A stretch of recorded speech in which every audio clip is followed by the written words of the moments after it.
Hello students, very good morning. This is Manmohan sir and now we are going to solve exercise of chapter 10 class 8, that is refraction and dispersion of light. Okay students, we will cover exercise of chapter 10 in 3 parts. Today we are going to solve A, B and C part of this exercise. So let's start.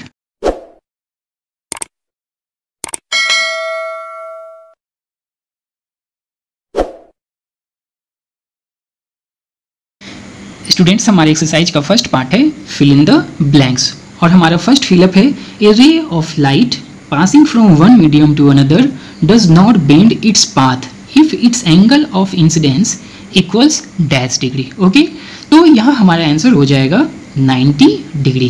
क्या हो जाएगा? 90 degree.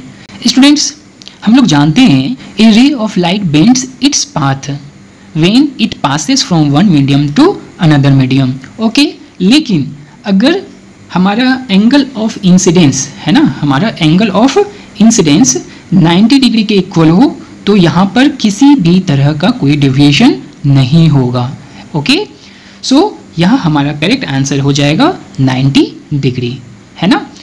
हमारा second fill up है the more is the optical density of A given medium the dash is the speed of light through it. Okay, तो यहाँ हमारा answer होगा students less.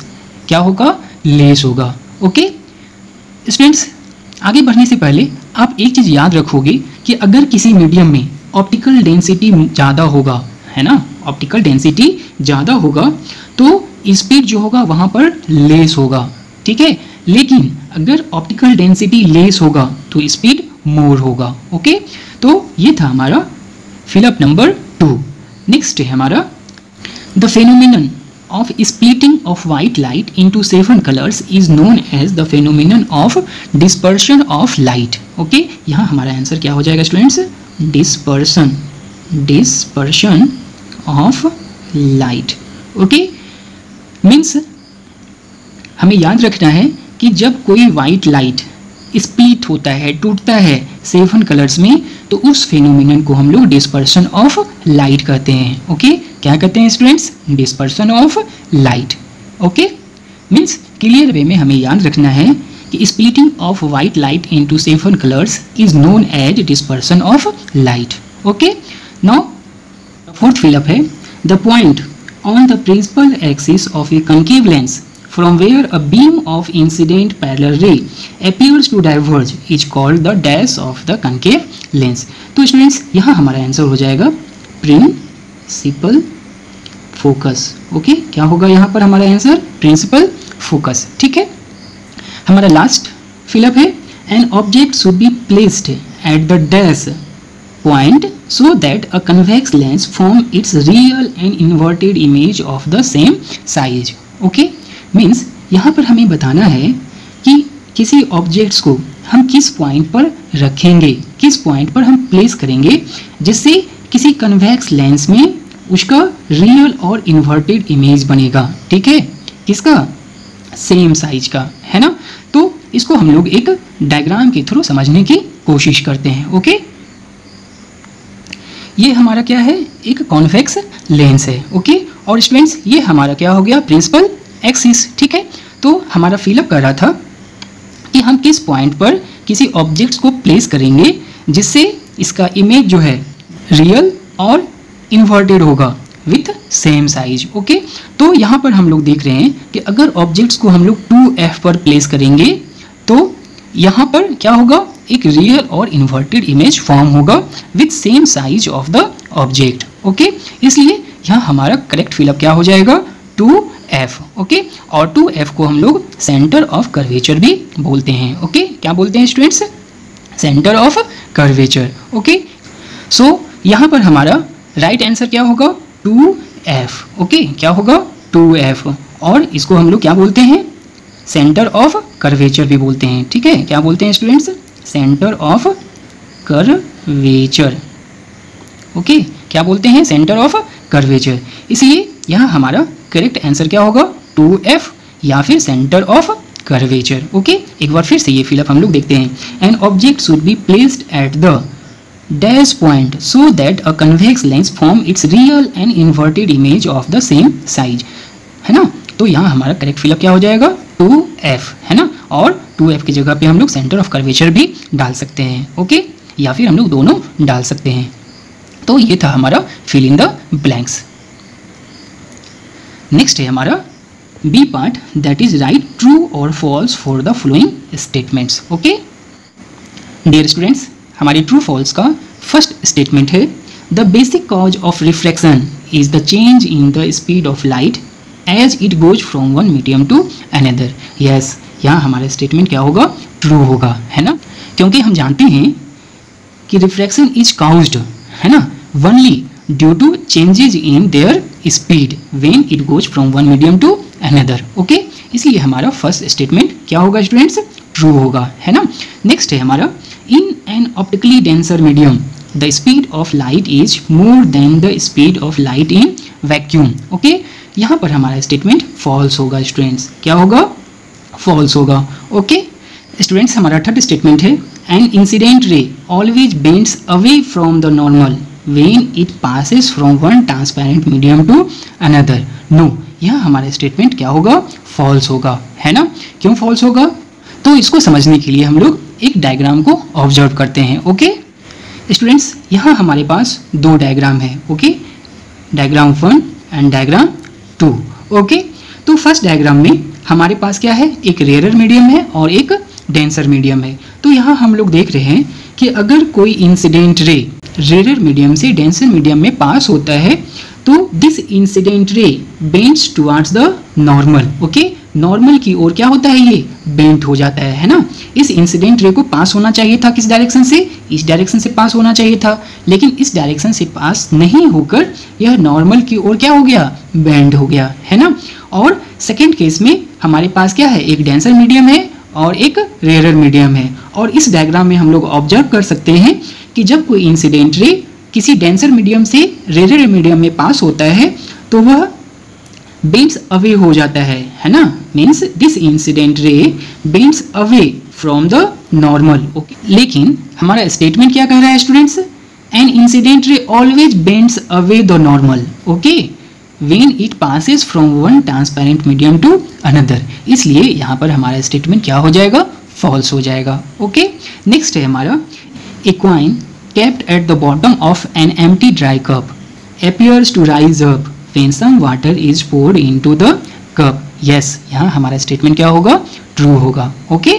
हमारा लास्ट स्टेटमेंट है when the white light is dispersed by a glass prism the yellow color in it bends more than the blue color, okay। so यहाँ हमारा statement क्या होगा, फॉल्स होगा, okay. when white light is dispersed by a glass prism the yellow color in it bends more than the blue color। it is not possible students, है ना। Yellow colour का deviation जो है वो blue colour से ज़्यादा नहीं होता है ना। इसलिए यहाँ हमारा स्टेटमेंट क्या होगा, फॉल्स होगा। तो स्टूडेंट्स, ये था हमारा B part, that is right, true और false for the following statements, okay. Now we start our C part, that is tick the correct option. हमारे टिक द करेक्ट ऑप्शन का फर्स्ट क्वेश्चन है which of the following conditions is not necessary for a change in the direction of propagation when a light ray goes from one medium to another, okay। तो यहाँ पर students हमारा correct option होगा D, है ना, that is the incident light rays must always have only the blue colour, okay.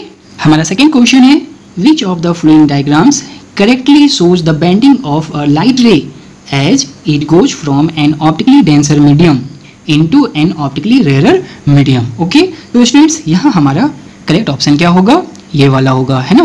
This one is our correct option. अब ये क्यों होगा, क्योंकि हम जानते हैं कि when a ray of light goes from denser to rare medium it's bends away, है ना, it bends away from the normal, okay. So our correct option is B, है ना।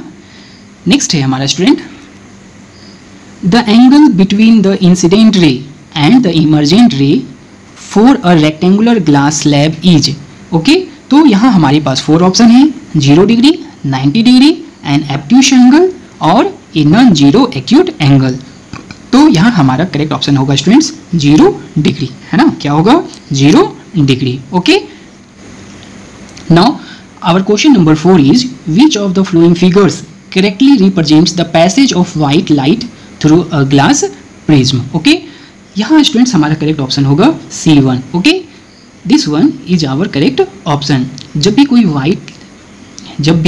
वाइट लाइट डेविएट होता है किसी ग्लास प्रिज्म से, तो यहाँ पर वायलेट रे का जो डेविएशन होता है वो रेड से ज़्यादा होता है ना, इसलिए यहाँ हमारा करेक्ट ऑप्शन ये वाला होगा, है ना, C1 is our correct option. Okay, हमारा 5th क्वेश्चन है student, an incident ray passing through the optical center of a concave lens after refraction through it will move parallel to its principal axis, pass through its principal focus f, go undeviated, and last pass through its 2f point. Okay, so here the correct answer is go undeviated, है ना, means हम जानते हैं कि जब भी कोई incident ray optical centre से पास होता है ना, ऑप्टिकल सेंटर से पास होता है तो उसमें किसी भी प्रकार का डेविएशन नहीं होता है, मीन्स डायरेक्शन में कोई चेंजेज नहीं होता है, इसलिए यहाँ हमारा करेक्ट ऑप्शन होगा गो अनडेविएटेड। ओके, नेक्स्ट है हमारा when an object approaches a convex lens from infinity towards it's focus the image formed by it. तो यहाँ हमारे पास ऑप्शन क्या है, keeps on shifting away from the lens, keeps on shifting towards the lens, shifts first towards and then away from the lens, and last one is shifts first away and then towards the lens. Okay, तो students यहाँ हमारा correct option होगा keeps on shifting away from the lens. Okay, dear students, हमारा last question है, तानियाज grandmother needs a lens to read small letters in her book. For this she should use, okay, means यहाँ हमारा question कह रहा है कि तानिया की जो ग्रैंड मदर है उसको एक लेंस की ज़रूरत है ना, क्या करने के लिए, to read small letters in her book. तो यहाँ हमारा करेक्ट ऑप्शन क्या होगा students, a convex lens kept at a distance between f and 2f from the book, a concave lens kept at a distance less than its focal length from the book, a concave lens kept at a distance between f and 2f from the book, a convex lens kept at a distance less than its focal length from the book. Okay, so here the correct answer is D, है ना, हमारा correct option क्या होगा students, a convex lens kept at a distance less than its focal length from the book. Okay, so students ये था हमारा A, B and C part. इसके D part को हम लोग नेक्स्ट क्लास में सॉल्व करेंगे, तब तक के लिए थैंक यू, बाय बाय।